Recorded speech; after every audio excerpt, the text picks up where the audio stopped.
Hello दोस्तों, मुझे लगता है आप सब लोग ठीक ठाक होंगे और आज मुझे आपको कहने की जरूरत ही नहीं पड़ेगी कि आप इस वीडियो पर एंड तक बने रहें, क्योंकि मुझे पक्का विश्वास है कि जिस पर्सन के बारे में आज आपसे बात करने वाला हूं, उस चमकते सितारे का नाम सुनकर आप इस वीडियो पर एंड तक बने रहने के लिए मजबूर हो जाओगे। उनके बारे में इतना बता देता हूँ कि वो कच्ची ही उम्र में पंजाब म्यूजिक इंडस्ट्री में तेजी से मशहूर हुए और उनके नाम के साथ साथ उनके गाने भी लाखों करोड़ों युवाओं के दिलों में आज भी राज करते हैं। और उनके फेमस गाने लीजेंड, टोचन और आखिरी गाना लेवल्स है। और अब आपको पता चल ही गया होगा कि मैं किस पर्सन के बारे में आज आपसे बात करने वाला हूं। और उनके बारे में जितनी बात की जाए उतनी ही कम है और उनका नाम है सिद्धू मूसेवाला। और जिनके गाने सुनकर हमारे शरीर के रोंगटे खड़े हो जाते हैं और जिससे हमारे शरीर के अंदर एक ऐसी मोटिवेशनल एनर्जी आ जाती है जिससे ये फील होता है कि अब तो साला कुछ भी कर सकते हैं। अब आप सोचिए, जिनके गाने से हमारे अंदर इतना बदलाव आ सकता है तो उनकी जीवन कहानी से हम कुछ सीख कर हम अपनी जिंदगी नहीं बदल सकते क्या?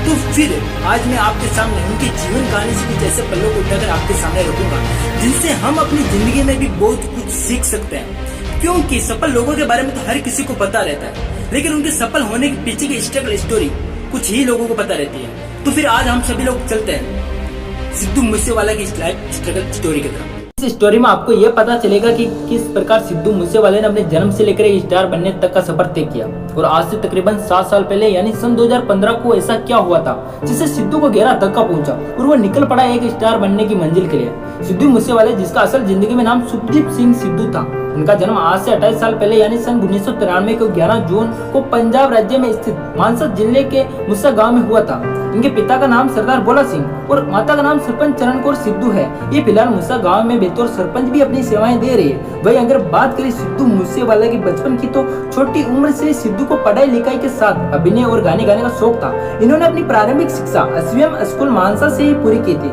और इस दौरान भी वे हर सिंगिंग कंपटीशन में भाग लिया करते थे, जिससे उनका ये शौक अब परवान पकड़ने लगा था। मगर सिद्धू मूसेवाला के परिवार वाले चाहते थे कि वो पढ़ लिख कर कुछ बड़ा करे, इसलिए अक्सर उसने अपना फोकस पढ़ाई लिखाई पर ही ज्यादा रखा। धीरे धीरे वक्त बीतता गया और अब सिद्धू मूसेवाला ने अपनी स्कूलिंग पूरी कर ली और इसके बाद वो आंखों में इलेक्ट्रिकल इंजीनियर का सपना सजाकर गुरु नानक देव इंजीनियरिंग कॉलेज लुधियाना गया। उधर भी उन्होंने अपने पढ़ाई के साथ साथ अपने सिंगिंग के शौक को बरकरार रखा और उन्होंने फ्रेशर पार्टी से लेकर कॉलेज में होने वाले हर एक फेस्ट में अपनी गायिका का जलवा दिखाया। और सिद्धू के बेहतरीन गायकी और पंजाबी गानों को सुनकर अक्सर उनके साथ के विद्यार्थी और कभी कभी तो उनके कॉलेज के टीचर भी उनकी प्रशंसा करते थे। और कुछ इस तरह सिद्धू मूसेवाला अपनी कॉलेज की पढ़ाई के दौरान बीटेक इलेक्ट्रिकल इंजीनियरिंग में पूरी की। अलबत्ता इस सबके बीच कुछ ऐसा हुआ कि जब सिद्धू मूसेवाला अपने सपनों को लेकर सेटबैक यानी असफलता पर आ खड़ा हुआ और ऐसा ही धक्का सन 2015 में अपनी कॉलेज की पढ़ाई के दौरान सिद्धू मूसेवाला को लगा था।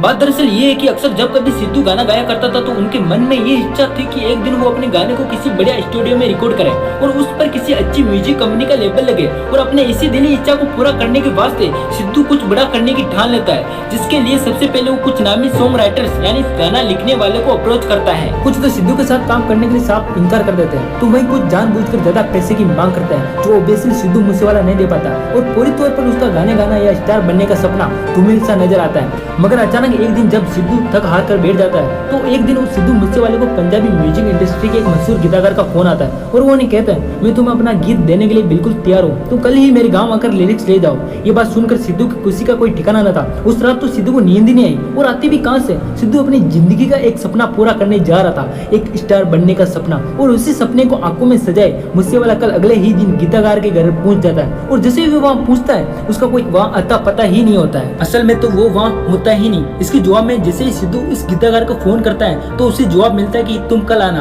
और उस दिन सिद्धू अपने टूटे हुए हौसले के साथ अपने कॉलेज के हॉस्टल में वापस लौट जाता है। उस धोखे ने तो सिद्धू के भीतर एक चिंगारी भड़का दी थी। अब सिद्धू आसानी से हार मानने वालों में से न था। उसने उसी दिन अपने गाने खुद लिखने का फैसला लिया। मगर उसके बाद यहाँ से सिद्धू का जीवन का एक नया मोड़ लेता है और अब सिद्धू खुद के गाने लिखने में मशहूर हो गया। शुरुआती दिनों में उन्हें कई मुश्किलों का सामना करना पड़ा, मगर वे डटा रहा और एक वक्त आया जब उन्होंने लाइसेंस नाम का एक सॉन्ग लिखा और उसके लिरिक्स निंजा ने एक्सेप्ट कर लिए और ये गाना सुपर डुपर हिट हो गया और इससे सिद्धू ने इंडस्ट्री में नाम और पहचान दोनों ही पाई। इसके बाद तो क्या, सिद्धू ने पीछे मुड़कर कभी ना देखा। वो एक के बाद एक गाना बनाता गया और म्यूजिक इंडस्ट्रीज और फैंस के बीच अपनी छाप छोड़ता गया। तो देखा आपने किस कदर हालातों के विपरीत होने के बावजूद भी सिद्धू ने कैसे हालातों से लड़कर अपने आप को एक सेल्फ एस्टेब्लिश्ड स्टार बना डाला। और आज की डेट में सिद्धू मूसेवाला पंजाबी म्यूजिक इंडस्ट्री का नामी गिनामी चेहरा बन चुका है। और बड़े दुख के साथ कहना पड़ रहा है कि आज सिद्धू मूसेवाले हमारे बीच नहीं रहे, मगर उनके गाने लाखों करोड़ों युवाओं के दिलों में आज भी और आगे भी हमेशा के लिए राज करते रहेंगे। और वो जहाँ कहीं पर भी हो भगवान उनकी आत्मा को शांति दे। लेकिन हमारा विश्वास ये है कि अगर दोबारा उन्हें धरती पर जन्म मिले तो वो किसी न किसी नई शुरुआत के साथ हमारे सामने जरूर आएंगे।